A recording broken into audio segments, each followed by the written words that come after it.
بسم اللہ الرحمن الرحیم۔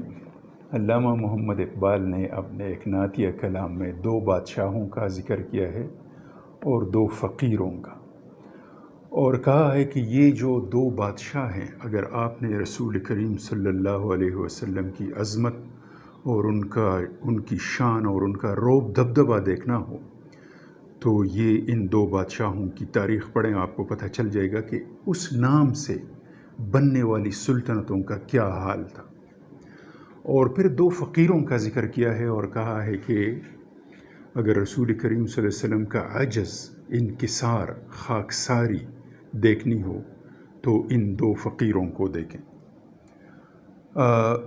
شوکت سنجر و سلیم تیرے جلال کا ظہور، شوکت سنجر و سلیم تیرے جلال کا ظہور، فقر جنید و بایزید تیرا جمال بے حجاب۔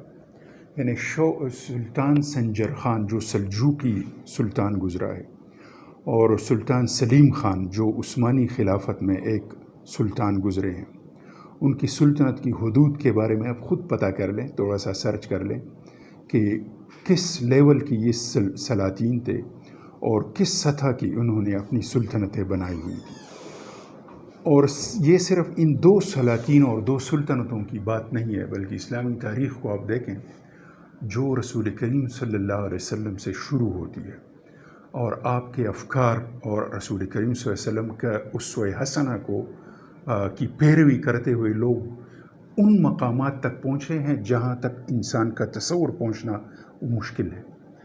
اور اسی اسوہ رسول کے نتیجے میں بایزید بستامی اور جنید بغدادی جیسے فقراء اور ملنگ پیدا ہوئے ہیں، جن کے بارے میں رسول کریم صلی اللہ علیہ وسلم نے فرمایا تھا، یعنی ایسے لوگوں کے بارے میں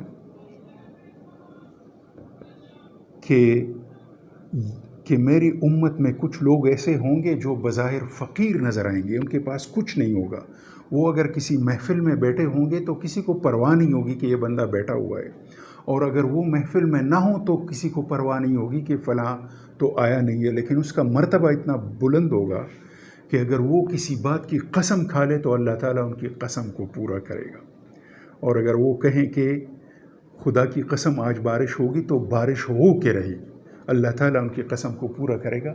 اور رسول کریم صلی اللہ علیہ وسلم نے ایک نام لیا کہ ان میں ایک یہ بھی ہے، اپنے ایک صحابی کا نام لیا۔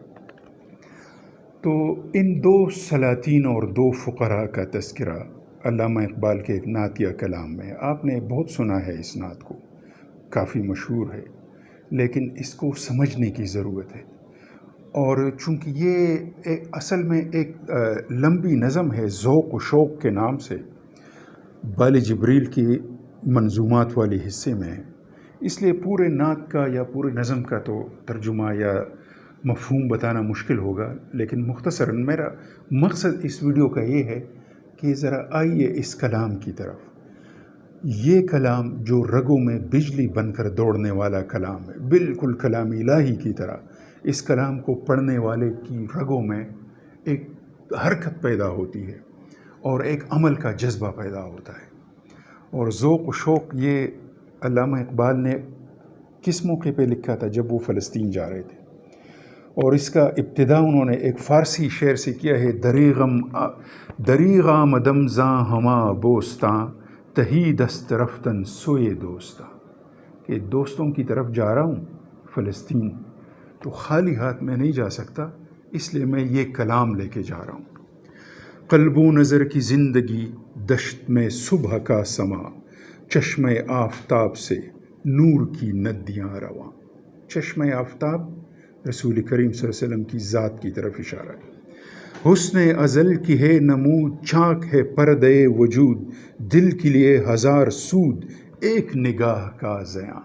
ایک نگاہ کا نقصان اٹھاؤ، عشق رسول کی طرف آؤ، ایک نقصان اٹھاؤ، اور پھر دل کے لیے 1000 سود، آپ کے دل کو 1000 فائدے ملنے والے ہیں، آپ کی جان کو 1000 فائدے ملیں گے۔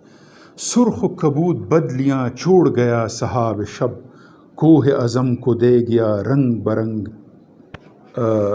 طلسماں، گرد سے پاک ہے ہوا برگ نخیل دھل گئے، ریگ نواح کاظماں، نرم ہے مسل پرنیاں، آگ بجھی ہوئی ادھر ٹوٹی ہوئی تناب ادھر، کیا خبر اس مقام سے گزرے ہیں کتنے کارواں۔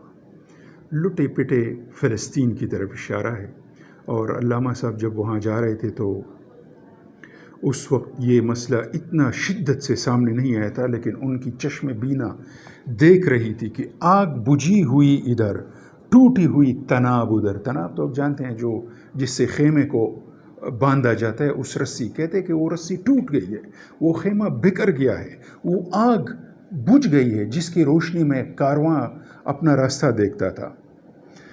کیا خبر اس مقام سے گزرے ہیں کتنے کارواں۔ تو جیسا کہ میں نے پہلے عرض کیا تھا، کافی یہ طویل ہے تو میں کچھ درمیان میں چھوڑ بھی رہا ہوں۔ کس سے کہوں کہ زہر ہے میرے لیے مے حیات، کون ہے بزم کائنات، تازہ ہے میرے واردات۔ میں کس سے اپنی دل کی بات بتاؤں کہ یہ جو زندگی کے قصے ہے یہ میرے لیے زندگی نہیں، موت ہے، زہر ہے۔ کوہنا ہے بزم کائنات، یہ کائنات کی محفل تو بہت پرانی ہے، لیکن جو میرے دل پہ گزر رہی ہے یہ بالکل تازہ ہے۔ کیا نہیں اور غزنوی کارگاہ حیات میں، بیٹھے ہیں کب سے منتظر اہل حرم کے سومنات۔ کیا زندگی کے اس راستے پہ اور کوئی غزنوی نہیں ہے؟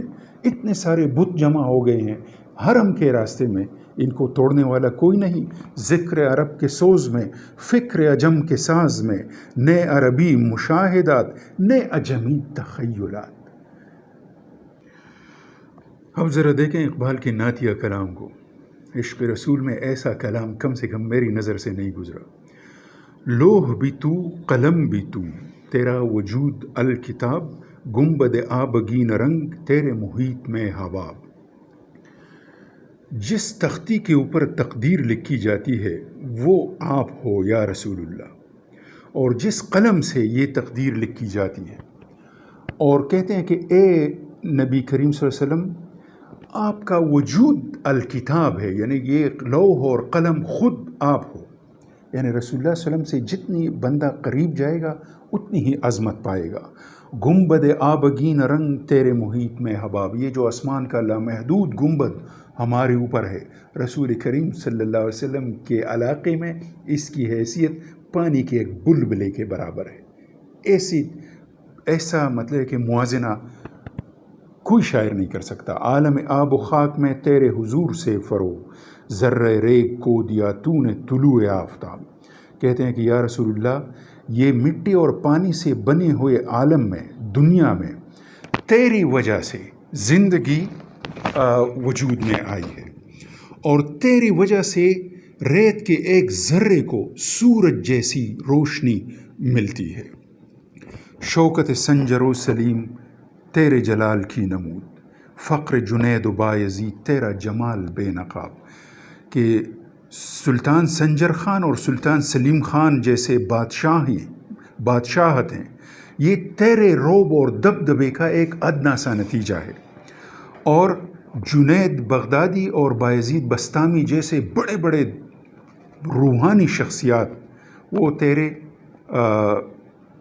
تیرے حسن کی، تیرے جو داخلی جمال ہے اس کا ایک یعنی مظاہرہ ہے۔ شوق تیرا اگر نہ ہو میری نماز کا امام، میرا قیام بھی حجاب، میرا سجود بھی حجاب۔ کہ اگر عشق رسول کی وجہ سے نماز نہیں پڑھی جاتی، کسی اور وجہ سے پڑھی جاتی ہے، تو وہ نماز نہیں ہے۔ اس نماز میں کھڑے ہونے کی بھی کوئی اہمیت نہیں ہے، اور اس میں سجدے میں جانے کی بھی کوئی حیثیت نہیں ہے۔ تیری نگاہ ناز سے دونوں مراد پا گئے، عقل و غیاب و جستجو، عشق و حضور و اضطراب۔ اضطراب یعنی پریشانی، حضور یعنی ملاقات، حاضر ہونا، ملنا، جستجو کسی چیز کی تلاش میں نکلنا، غیب ہونا یعنی کسی چیز کی عدم موجودگی، اور عقل کہ بندہ ایمان اور عشق کی بجائے عقل سے کام لیتا ہے۔ عقل اور عشق دو مختلف، بلکہ اقبال کے ہاں یہ متضاد چیزیں ہیں، لیکن وہ کہتا ہے کہ عشق رسول میں آپ کو عقل بھی ملتی ہے، آپ کو جدائی بھی ملتی ہے، آپ کو تلاش کی جستجو کا شوق بھی ہوتا ہے، اور